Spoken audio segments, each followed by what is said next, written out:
neçə növ təkəbbür ola bilər insanda?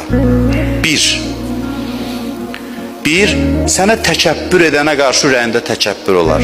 Deyirlər ki, bu olmasa yaxşıdır.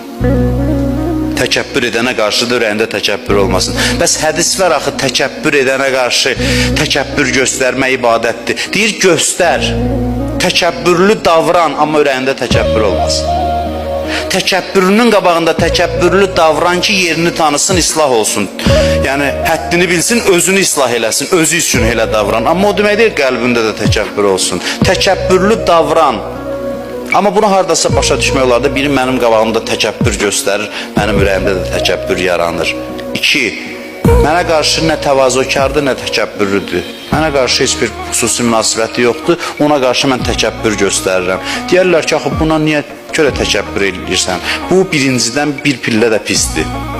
3-cü nədir? Mənə qarşı son dərəcədə təvazökar, son dərəcədə mərhəmətli, ürəyi yanan adama qarşı təkəbbür göstərmək, buna deyərlər ki, adamsan, insan ol. Buna belə deyərlər. Deyərlər, adamsan, adam ol.